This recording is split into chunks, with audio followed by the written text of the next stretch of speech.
Finding Fred, Overcoming Appetite. This is one of the most important presentations every Christian needs to see. Big Jim. Big Jim did not think there was a battle to be won. Big Jim was big, and he was big in every sense of the word. He was 56 years old. He was 6'6", 280 pounds. He smoked, he drank, he ate red meat every day. He loved cheeseburgers, and he was gregarious, life of the party. In fact, I met him at a party he was throwing. He was a big contractor in Portland, and my husband was a subcontractor.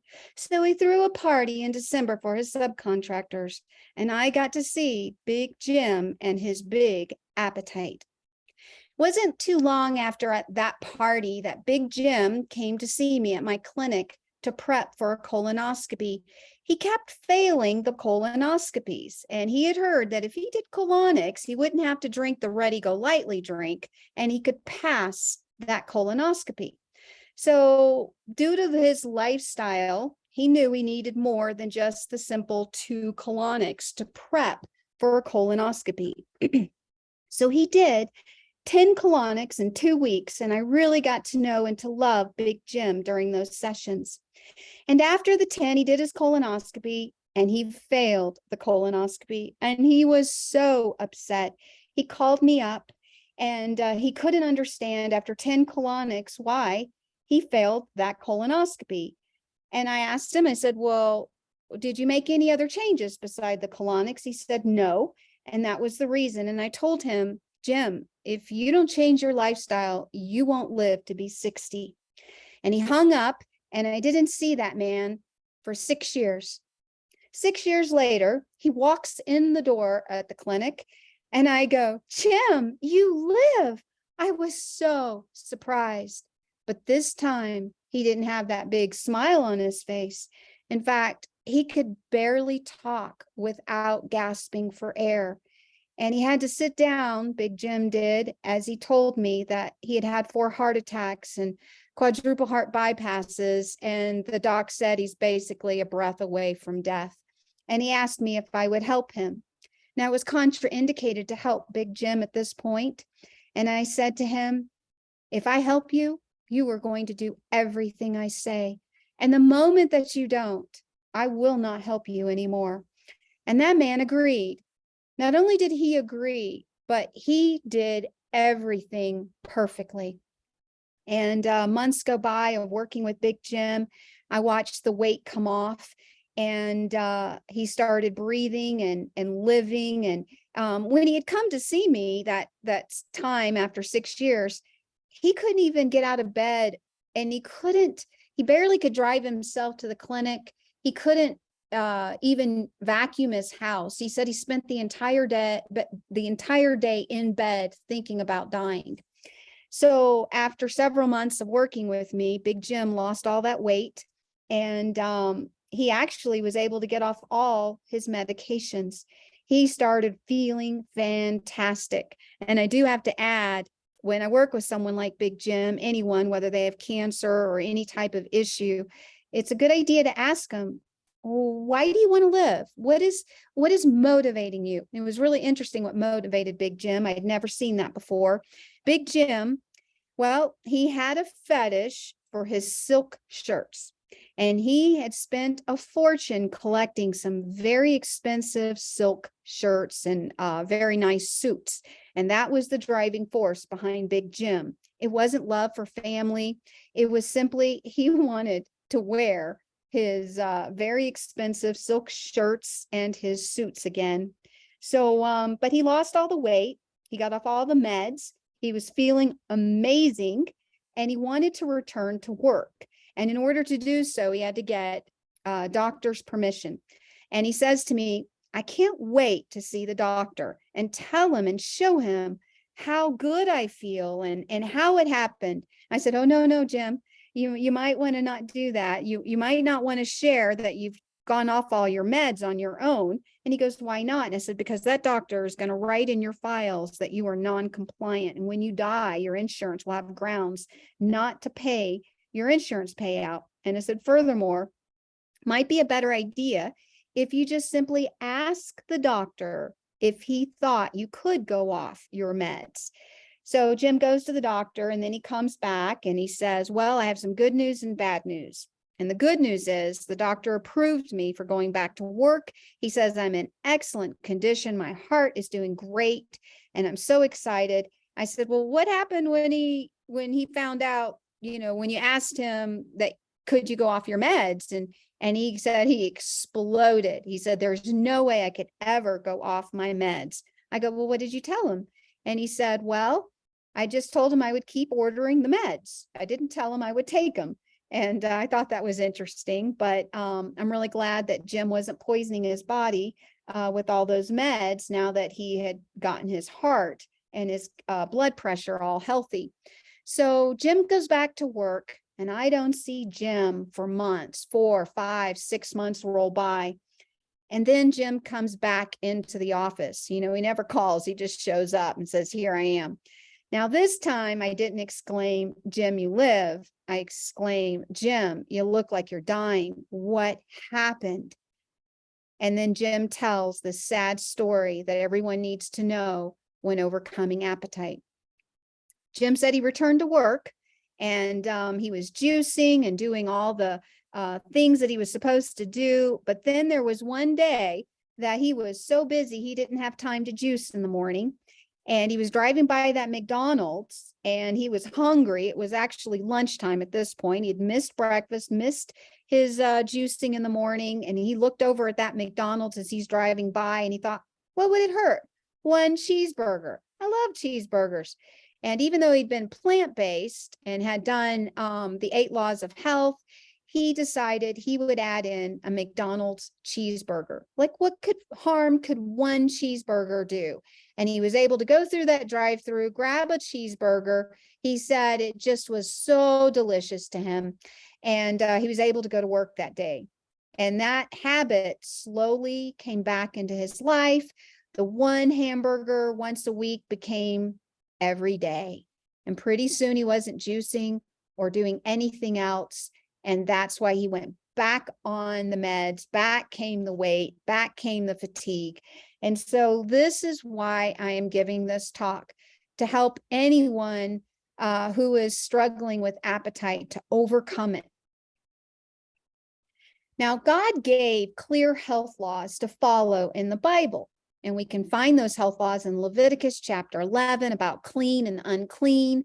And also Spirit of Prophecy, the 8 laws of health, give excellent counsel.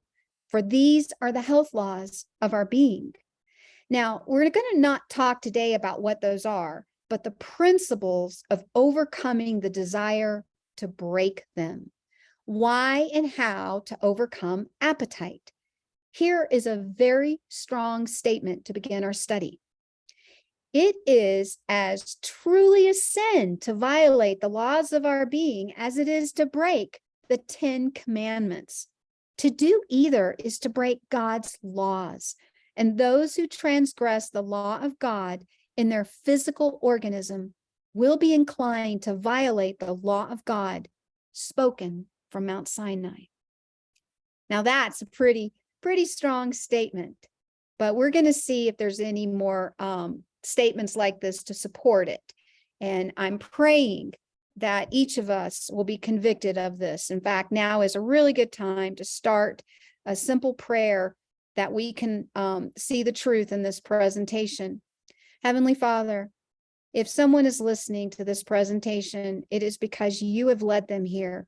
And I'm praying that they will listen to this talk and receive this truth and apply it in their lives and in their families' lives so that they can be victorious over appetite and draw closer to you and live a wonderful life that you have given to each person this health message so that they can. I pray these things in Jesus' name. Amen. Health reform, temperance, and appetite. What are we talking about? These are 3 terms I never heard up until about 2011, and I'm 55. So let's take a look. What is health reform? 8 laws of health. The health reform is one branch of the great work, which is to fit a people for the coming of the Lord. It is as closely connected with the third angel's message as the hand is with the body. Now, those third angel's message I'm alluding to are messages of warning found in Revelation 14. It's not necessary to look at them for this study. The law of 10 commandments has been lightly regarded by man. Yet the Lord will not come to punish the transgressors of that law without first sending them a message of warning. Men and women cannot violate natural law by indulging depraved appetite and lustful passions without violating the law of God. Therefore, he has permitted the light of health reform to shine upon us, that we may realize the sinfulness of breaking the laws which he has established in our very being. So God has closely associated the health laws with those beautiful 10 commandment laws that he gave for our benefit. They go side by side. I suggest it's a good idea you put both of them on your refrigerator because they can't be separated. The two classes on health reform that have been presented before this one person, her name was Ellen White. And whether you follow Ellen White or not, really, it's not necessary to do that for this study. But what she said is very profound. And in 20 years of clinical work, even before I came to read her writings, I saw this to be very true. First, there are those not living up to the light which God has given them. You know, I'm sure I've seen many doctors who tell you one thing, but you can look at them and tell you they're not doing it. So first class are those people who are not living up to the light which God has given them. Secondly, those who are too rigid in carrying out their one-sided ideas of reform and enforcing them on others. And when they take a position, they stand to it stubbornly and carry nearly everything over the mark. Now, that first class adopted the reform because someone else did. That's why they don't live it. That first class is doing it because of someone else. They did not obtain a clear understanding of its principles for themselves. Many of those who profess the truth have received it because someone else did. And for their life, they could not give the reason of their faith.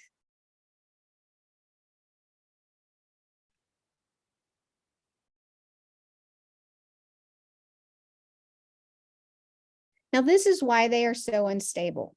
Instead of weighing their motives in the light of eternity, and instead of obtaining a practical knowledge of the principles underlying all their actions, instead of digging down to the bottom and building upon a right foundation for themselves, they are walking in the light of another's torch and will surely fail.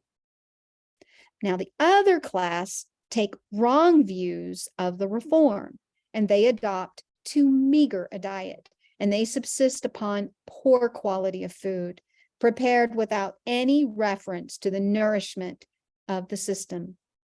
It is important that food be prepared with care so that the appetite, when not perverted, can relish it. Food should be enjoyable. Now, the second class, this is where I see I go into people's homes and they have the economic means, but they are choosing to buy day-old bread and out-of-date yogurt. And they will eat leftovers even when they're not good because they don't want to waste any food. And I am encouraging people not to do this, that they need to get their priorities in order and spend their money on buying the best, most nutritious, organic, non-GMO, locally grown food, and if possible, raise it themselves, make it themselves, that they can possibly buy.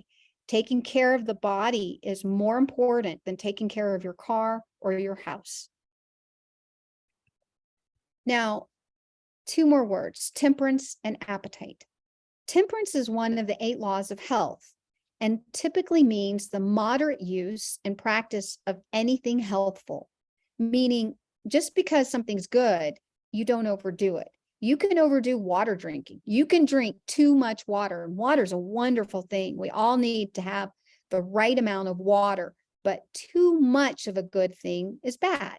So temperance is the moderate use of anything helpful and the total abstinence from anything harmful.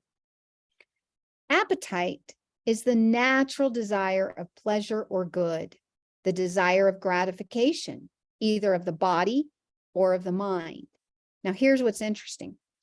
Passion does not exist without an object. Natural appetites exist first and are then directed to objects.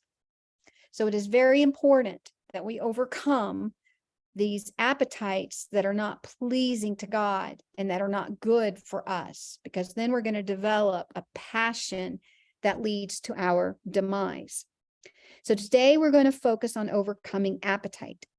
Now, here's an interesting little quote about temperance. Temperance alone is the foundation of all the graces that come from God, the foundation of all victories to be gained. Why overcome appetite? Well, this picture sums this up. So we are not puppets on a string. Through appetite, Satan controls the mind and the whole being. The necessity for the men of this generation to call to their aid the power of the will, strengthened by the grace of God, in order to withstand the temptations of Satan and resist the least indulgence of perverted appetite, is far greater today than it was several generations ago. This was written in the mid-1800s. Imagine how much worse it is today, how hard it is to overcome appetite. She said in the 1800s, but the present generation, 1800s, have less power of self-control than those who had lived then. Those who indulged in these stimulants transmitted their depraved appetites and passions to their children. And greater moral power is now required to resist intemperance in all its forms. The only perfectly safe course is to stand firm, observing strict temperance in all things, never venturing into the path of danger. Now, there are some epic battles over appetite in the Bible. These are not the only ones. These are just 4 very famous battles. And I encourage each person listening to pull out your Bible and study these battles. There's so many wonderful gems of wisdom in each one that are going to help you be victorious in your life. Because Satan is constantly on the alert to bring the race, the human race, fully under his control. And his strongest hold on man is through the appetite. And this he seeks to stimulate in every possible way. So we're going to look at Adam and Eve in the garden, Esau and his birthright, Daniel and the 3 Hebrew worthies, and then the most wonderful of all, Jesus's first temptation in the wilderness. Now, Adam and Eve in the garden. Example after example might be cited to show the effects of yielding to appetite. It seemed a small matter to our first parents to transgress the command of God in that one act, the eating from a tree that was so beautiful to the sight and so pleasant to the taste. But it broke their allegiance to God and opened the gates to a flood of guilt and woe that has deluged the world. You know, I bet to Jim that cheeseburger was a beautiful thing. Esau. Now, Esau had a strong desire for a particular article of food, and he had so long gratified himself that he did not feel the necessity of turning from the tempting, coveting dish. He allowed his imagination to dwell upon it until the power of appetite bore down every other consideration and controlled him. Do you do that? Is there something you know that is not good for you, but you think about it? For me, it was that morning cup of coffee. I couldn't wait to have that every morning. In fact, I would think about it before I went to bed at night. I go, oh, can't wait to enjoy that morning cup of coffee, sitting out on the deck and waking up to that morning cup of coffee. So I had a strong desire for that particular drink. Daniel. The lesson here presented is one which we would do well to ponder. Our danger is not from scarcity, but from abundance. We are constantly tempted to excess. Those who would preserve their powers unimpaired for the service of God must observe strict temperance in the use of his bounties, as well as total abstinence from every injurious and debasing indulgence. The rising generation are surrounded with allurements calculated to tempt the appetite. Especially in our large cities, every form of indulgence is made easy and inviting. Those who, like Daniel, refuse to defile themselves will reap the reward of their temperate habits. With their greater physical stamina and increased power of endurance, they have a bank of deposit upon which to draw in case of emergency.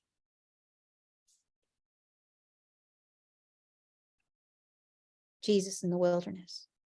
The strength of the temptation to indulge appetite can be measured only by the inexpressible anguish of our Redeemer in that long fast in the wilderness.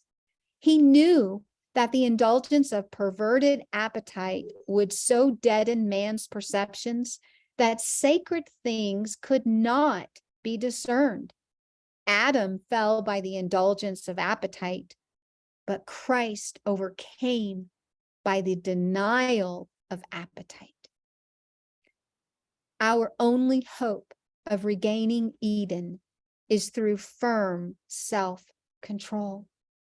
If the power of indulged appetite was so strong upon the race that in order to break its hold, the divine Son of God in man's behalf had to endure a fast of nearly 6 weeks, what a work is before the Christian.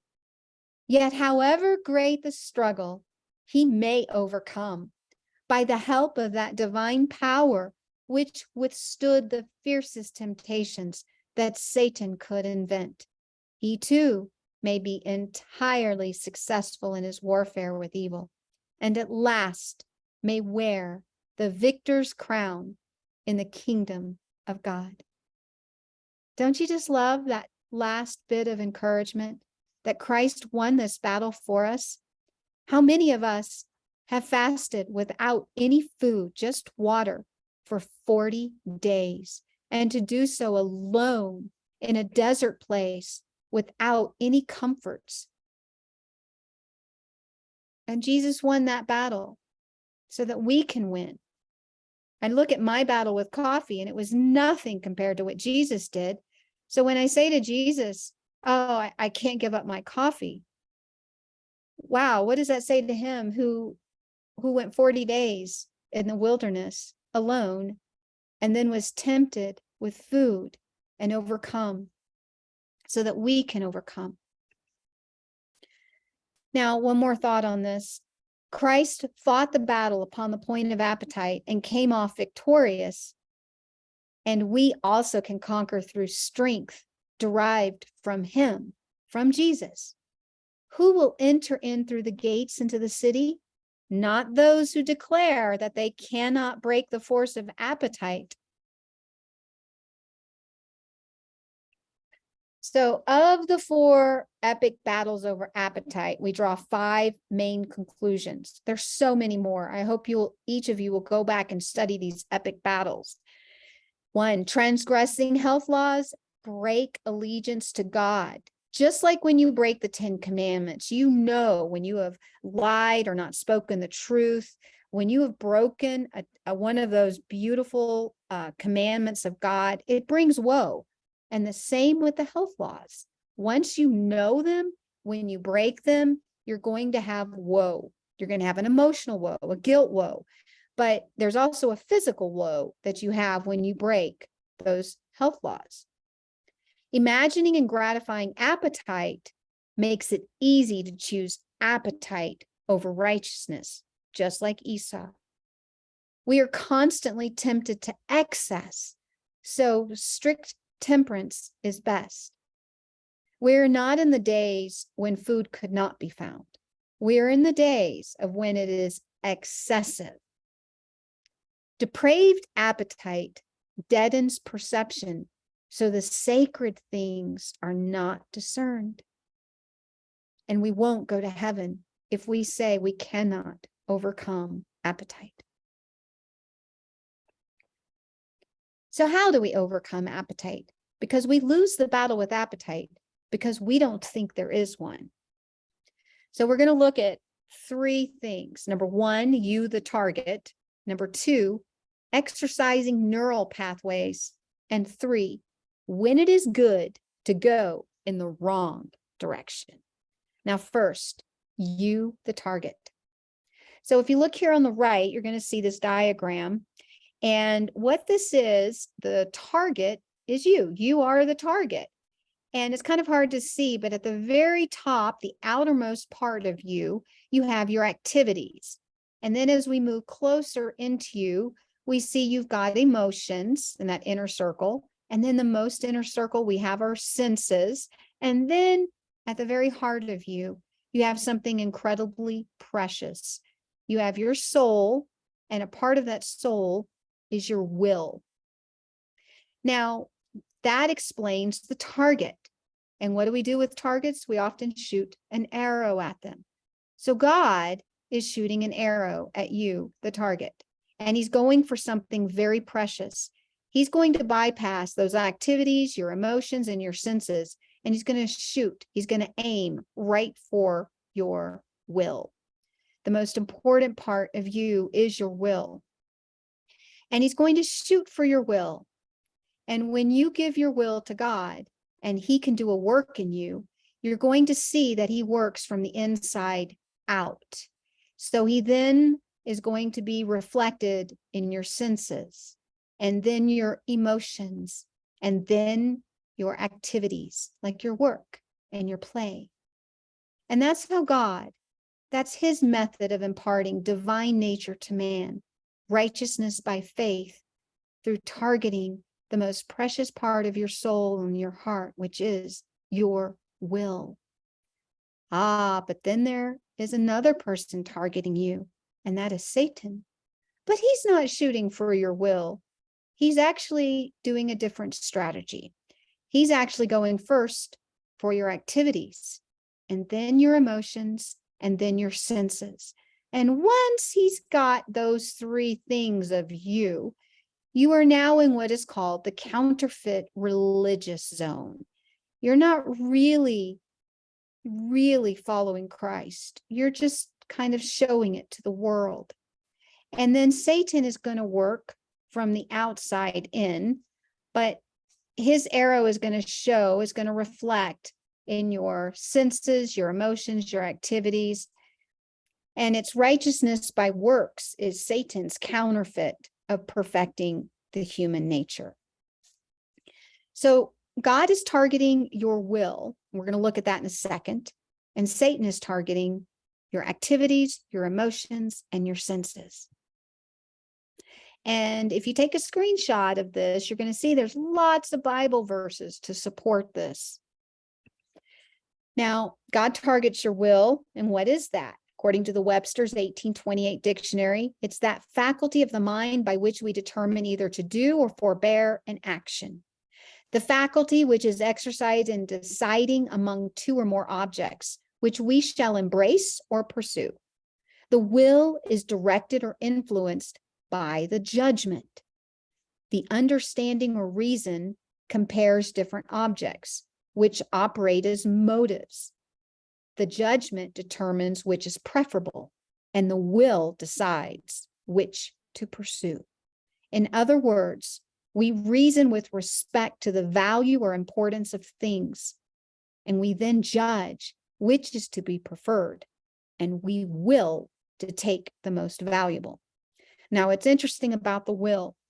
You see, your body, your senses, your relationships, your emotions, the world can be screaming at you, hey, you're going in the wrong direction. You're going to lose your house, your job, your wife, your kids. You're going to lose everything if you follow God. And that will override what you think and what you feel because you have willed to follow God. So your will doesn't care about how you feel, how it looks, and what you think, what's reasonable. Your will is that thing that will override all else because you will to have God's will in your life. From Ellen White's writing, she writes again, the will is the governing power in the nature of man, bringing all other faculties under its sway. The will is not the taste or the inclination, but it is the deciding power which works in the children of men unto obedience to God or unto disobedience. So God targets your will and wants you to freely choose him. He's not going to force you in any way, and he's not going to entice you. He is just simply going to present the matter to you. And when you read the Bible, you're going to taste and see that he is good. And then you may choose to freely follow him. That's what God wants, you to choose him. But Satan, he's going to target your senses, your emotions, and your activities because he wants a puppet on a string. And whether you realize it or not, whether you choose him or not, once he gets your senses, emotions, and activities, you are under his control. And this one little quote from Great Controversy is just beautifully said in 3 words. Intemperance dethrones reason. So how do we overcome? Well, the very first thing that I do in the morning, and I encourage everyone to do, is surrender your will first thing each morning. Before I leave my bedroom, as soon as I crawl out of bed, I hit my knees. I have a puppy. I don't even walk my puppy until I've done this one thing. And whatever is in your life, I would encourage you to put this first. It does not take a lot of time. The busiest mother, the busiest person with work responsibilities, the busiest student studying for finals, whatever your responsibilities, every person can and should surrender their will first thing each morning. It doesn't take a lot of time because your will go somewhere. It will go to Satan or to God. It doesn't stay within you. Satan is targeting you and God is targeting you. You don't get to say, I'm not playing the game. It's not a choice. Now, when I pray, when I surrender my will first thing to God, I pray specifically that my words and my meditations, which are my thoughts, are going to be acceptable to God for the day and in accordance to his will. And this is not something you do once in your lifetime, one and done. The Bible's very clear, is that it is a surrender to God. Every day we surrender to him, and God gives us our daily bread, gives us what we need for that day only. He doesn't give us 2 days at a time or 3 days at a time. He gives us just what we need for that day. And he's doing that because he wants, and he knows that you need a daily connection to him to be able to overcome appetite and to overcome all the attacks of the enemy. So I literally say Psalm 19:14 every morning with all my heart. I'm asking God to put his words, his desires, and his will in my being for the day. Let the words of my mouth and the meditation of my heart be acceptable in thy sight, O Lord, my strength and my Redeemer. And by doing this will happen. Romans 12:2. And be not conformed to this world, but be ye transformed by the renewing of your mind, that ye may prove what is that good and acceptable and perfect will of God. Now, from your will to thoughts traveling neural pathways. You've probably all heard this little poem, but it is so important. Watch your thoughts. They become words. Watch your words, they become actions. Watch your actions, they become habits. Habits become character, and character becomes your eternal destiny. Neural pathway. These are how thoughts travel. Have you ever wondered, like, how something happens in your body, that when you think something, the hand reacts? It's because of neural pathways. And this is how the thoughts become your actions. Thoughts and messages are processed in the brain and sent to different parts of the body through nerve cells. Each nerve cell is made up of a center called a nucleus. So you can read here what these are. But in this picture, just kind of want to show you, there it looks kind of like a scorpion. And you've got that myelin sheath and an axon, but at the very end, you got these little tiny little buttons. These little buttons are no longer called buttons. They've been changing the vocabulary, the medical vocabulary over the last 40 years. The little buttons on the end make neurotransmitters to communicate a message. We're going to take a closer look at this. Nerve cells produce an electrical pulse, 50 to 70 millivolts, called an action potential. Now, hang on. I know this is a little technical, but I promise it's going to make sense. So just hang in here with me. The electrical impulse travels down the fiber-like extension of the nerve cell. So going back, you got this axon, the little tail. So we've got the nucleus, this is where it begins, and the thought's going to travel down this axon. And it travels, the speed of transmission or travel depends upon the size of the fiber, basically how fat it is. And it's transmitted to a neighboring nerve cell, because it's not just one nerve cell, it's tons and tons of nerve cells, with the action of a chemical neurotransmitter. And at the end of the axon is they're called synaptic knobs today, but they were also buttons 40 years ago. And from this structure, chemical signals are sent to neighboring neurons. Hang tight. So we learned from this slide, the speed of transmission depends upon a couple of factors. One, the size of the fiber, and things are going to travel about 50 to 70 millivolts down that pathway. It travels pretty fast. But the problem is we don't just have one thought on any subject. Often we have competing thoughts and opposing thoughts. Should I do this or should I do this instead? With two competing desires or habits or thoughts, the one who has only 10 millivolts more energy will win. That means you will act on the one that traveled the fastest down that neural pathway. And it only takes 10 millivolts of power. That's not a lot, just a little bit, for the brain to make a decision on what you will do, what choice you will make. Were you like me thinking there was no way you could begin your day with a cup of coffee? For some people, it's getting through a day without a cigarette or a drink. Some people, they got to have that red meat. It's something. Everybody has something. Some people it's sugar. Some people it's chocolate. There are so many ways Satan has got for us to overcome. So that's a really good thought. It only takes 10 millivolts. And so far we've learned that the fatter that pathway, the faster the millivolts are going to travel down it. So we've got these neural pathways. Remember, there's more than one. Now, cell number one, we're going to look at cell number one. He's the one with the little blue circle. Cell number one has a thought, and that thought is, I want a cheeseburger. Remember Jim, he liked those cheeseburgers. So we're just going to use cheeseburger for Big Jim. Big Jim. Cell number one, I want a cheeseburger. And it sends the signal down to these little tiny little boutons, which secrete those neurotransmitters. But there's two that we're going to be paying attention to. And so it's going to secrete the GO transmitter, acetylcholine. But over here, we got this orange cell number two. Cell number two thought instantly rebuttals. No, Jim, you should not eat the cheeseburger. Rebecca's like talking to you in your head. Jim, you shouldn't eat the cheeseburger.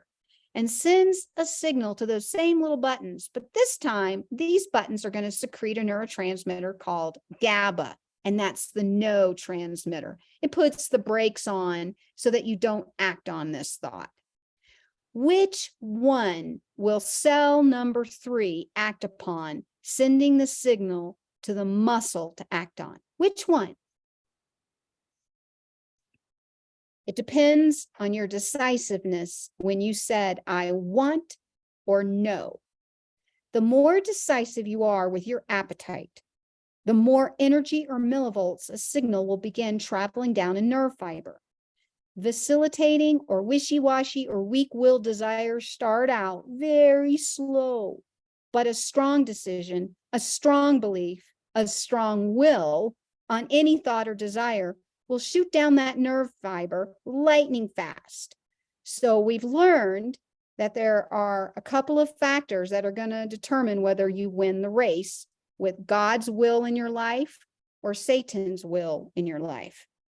The first one is how fat that neural pathway is. And the second one is how strong the will was to act according to God. Those two things are going to determine whether you act the way God wants you or the way Satan wants you. So it depends on the size of the nerve fiber.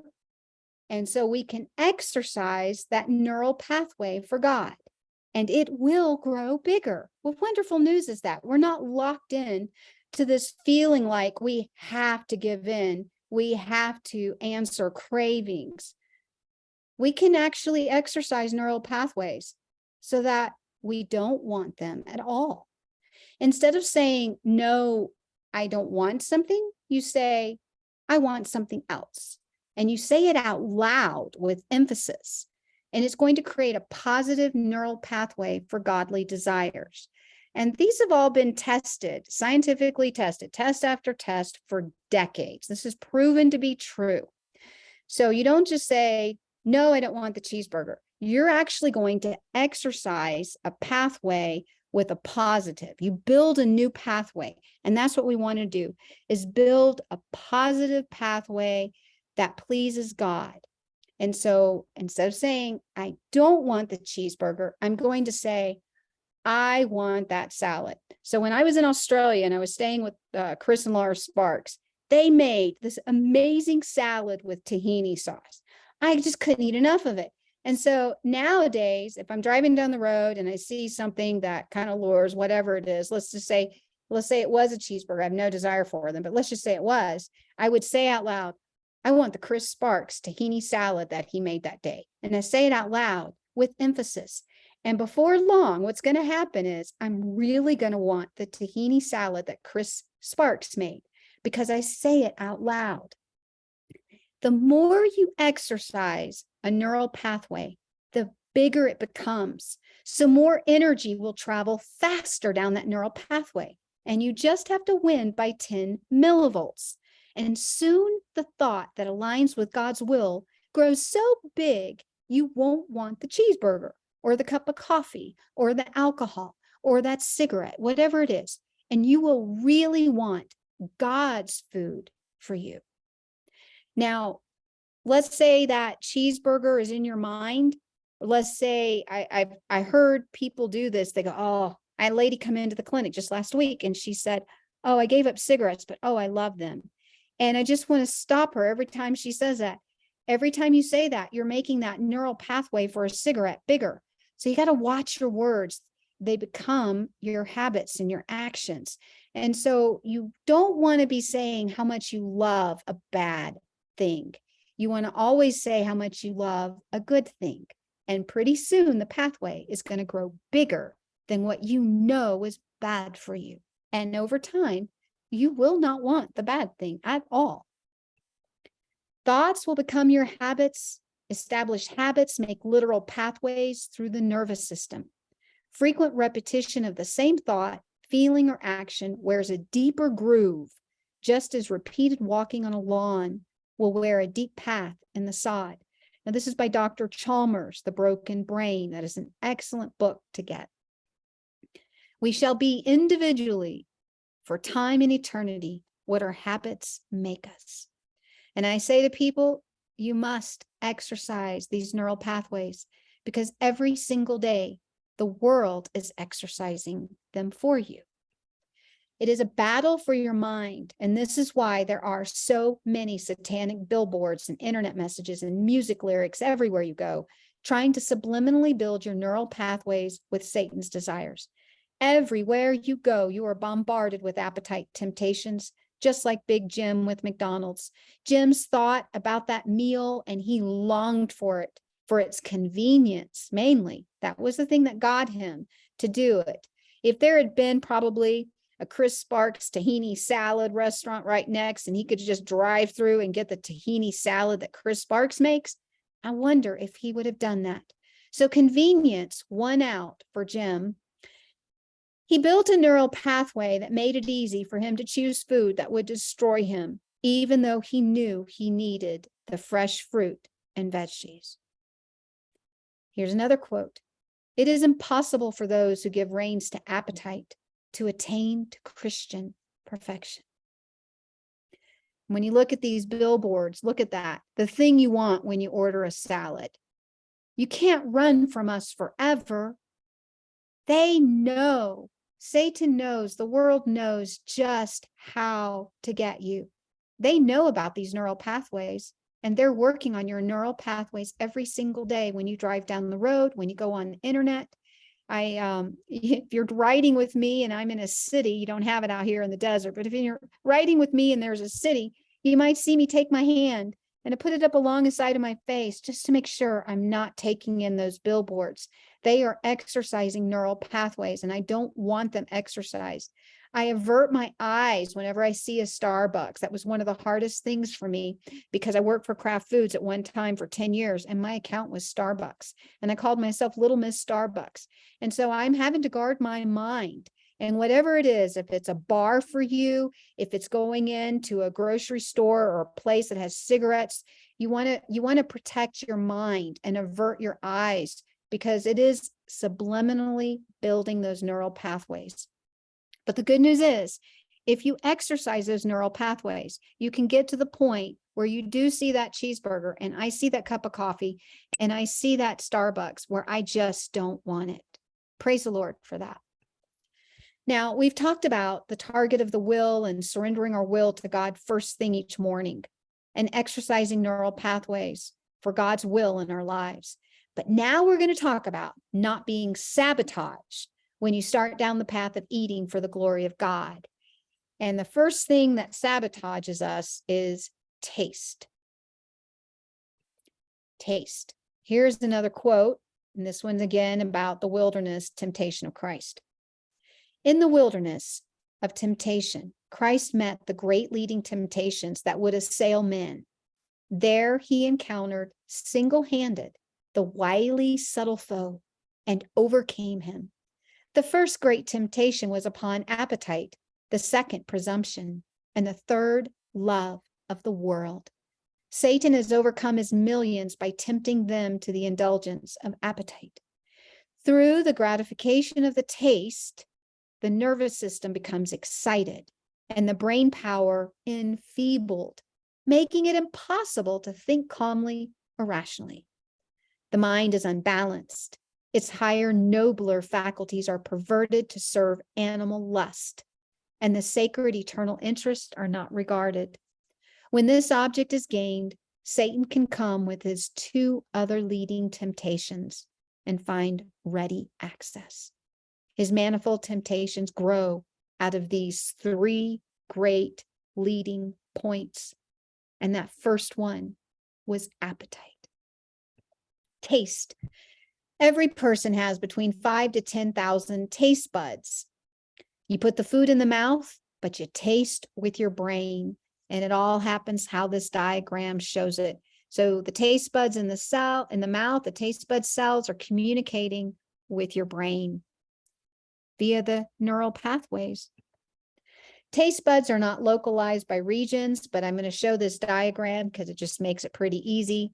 The taste cells secrete those neurotransmitters. Now, this was really interesting. GABA, serotonin, acetylcholine, and norepinephrine in the brain and on the tongue, like cell phones communicating. And the colon, this is another little interesting thing. We're going to do a little segue here because I'm a colon therapist. The colon makes more serotonin than the brain does. And serotonin initiates the peristalsis of the colon. But it is that like happy neurotransmitter. And it's what everyone's trying to increase. And that's why there's so many psychotropic meds that are targeting serotonin and trying to get you to have more of it. And they do so by converting the serotonin that the colon needs for peristalsis and like a railroad switch, switching it to the brain. And that's how it's working. It's just taking what the body makes in the colon and making it directed to the brain. So the brain gets this little extra dose of happy, but the colon doesn't have what it needs to initiate peristalsis. So guess what happens? You get constipated or you get diarrhea, and you get one of the two, and then you get all depressed. And then you go back to your doctor and he gives you more psychotropic meds, or he gives you a second one. And it's just this terrible cycle. It just doesn't help you in any way. Now let's go back to taste. These taste cells secrete the neurotransmitters. You have different tastes for a reason, and the salty, the sour, the sweet, the bitter, and the umami. Now the sour, which usually indicates acids, is what produces the serotonin, the GABA, and the norepinephrine. And we actually need to engage all of them for health. But each one has a purpose. There was a reason God gave you salty neurotransmitters. It helps you determine the electrolyte balance in a food. And sour is going to indicate the acid. Sweet is going to tell you energy-rich nutrients. Sweet is there not so you go out and get a Snickers bar. Sweet is there so that it can help direct you to the most energy-rich food to eat to run the body. Now, all this is going to go on with every bite you put in your mouth. God made us to chew, and so much more health benefits than just breaking down food. Saliva wraps around the food enzymes that right away mix with your food, and those enzymes are what tell the body what to do with the food. The taste buds cells secrete the neurotransmitters that have an impact on your emotions and your mental health. With every single bite of food, you're secreting these neurotransmitters that the pharmaceutical companies are trying to get you to go to them to have. And instead, God said, why are you doing that?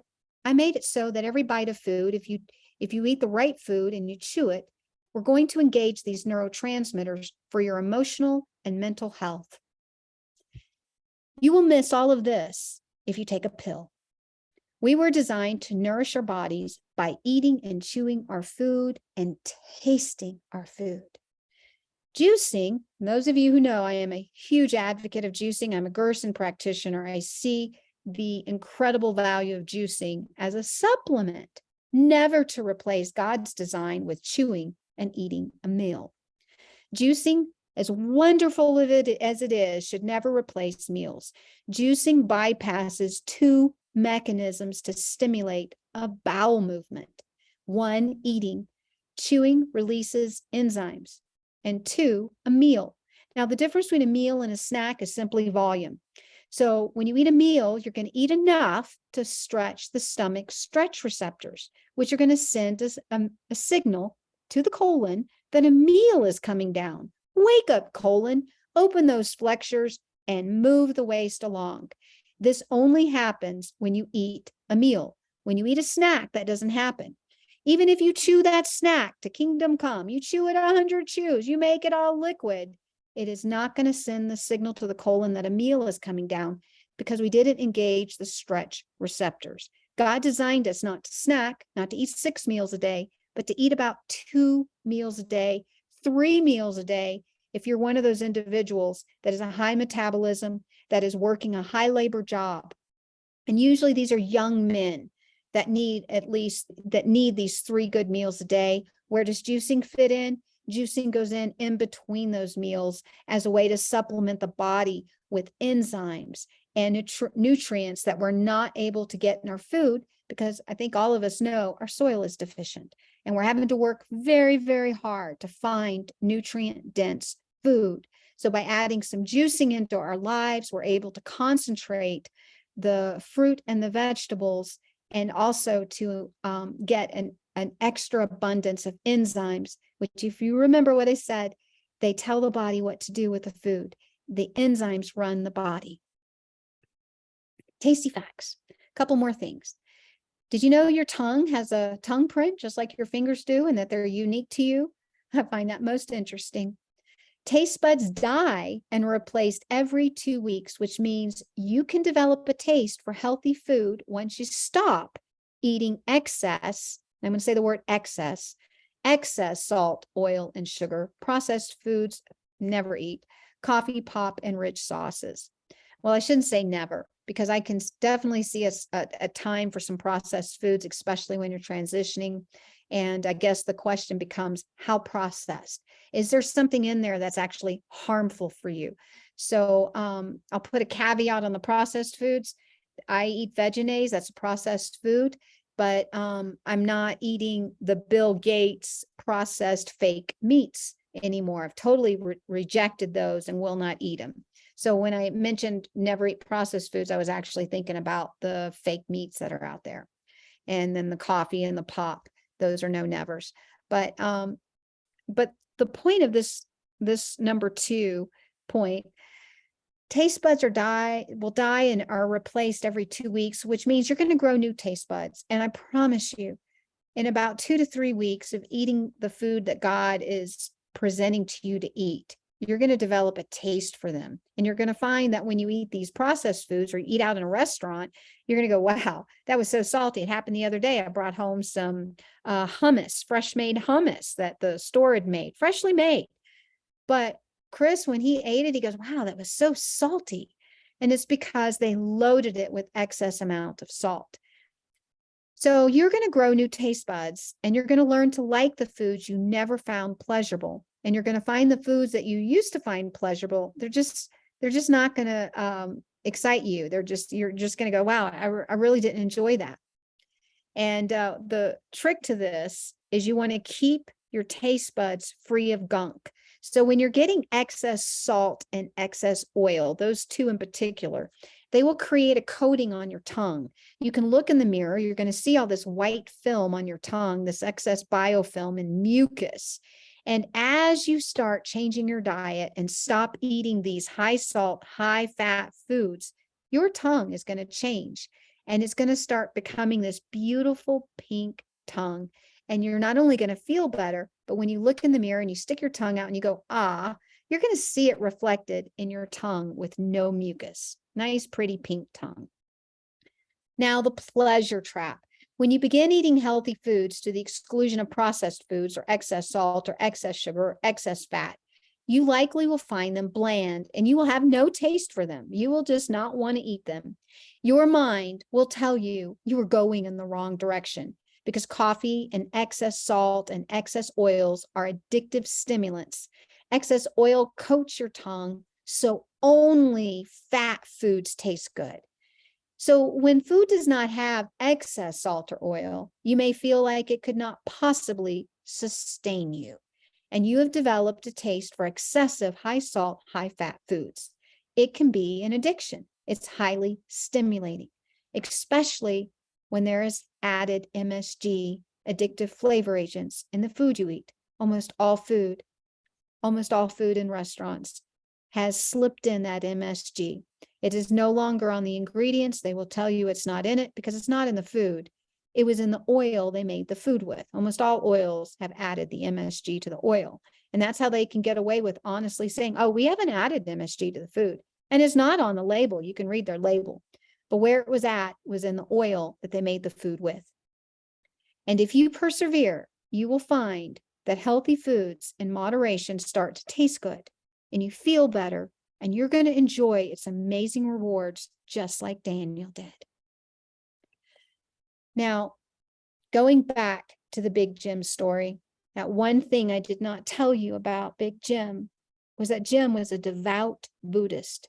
And we had many, many long talks about Christianity, which he outright rejected. And all the neural pathway exercising that I shared with him would do him no good, because the only way to overcome appetite is through Jesus Christ. You cannot do it in your own strength. We lose this battle because we don't think there is one. And we think if there is one, that we can do it ourselves. You cannot do it in your own strength. Even when you surrender each day, It is Jesus that is doing the work in you to help you have thoughts and actions that please him. You are just becoming a willing vessel for him to work inside of. He is not going to force himself, so he simply waits for you to open the door to your will and give it to him, because it's going to go somewhere. And I want my will to go to God. I don't want to be a puppet controlled by Satan. So I want to end this talk with the meaning behind the title, Finding Fred. It began one rainy night years ago. Chris and I were playing Scrabble. And at the end of the game, he puts that word down. I will never forget. And the word was Fred. And I said to Chris, that is not a word. That's a name. You can't put that down. Not so. Chris pulls out his phone. He had the Webster's 1828 dictionary, and he had been surfing for 4-letter words that began with F, and this is what he found. Fred, a noun, victorious peace. Our ancestors called a sanctuary. It derived from Fredstol, a seat of peace. Finding Fred ties the way to overcoming appetite to Jesus and the sanctuary. Thy way, O Lord, is in the sanctuary. In the most holy place of the sanctuary was the ark with its cover, the mercy seat. Because the ark contained the words of the covenant, the 10 Commandments, it is frequently called the Ark of the Covenant.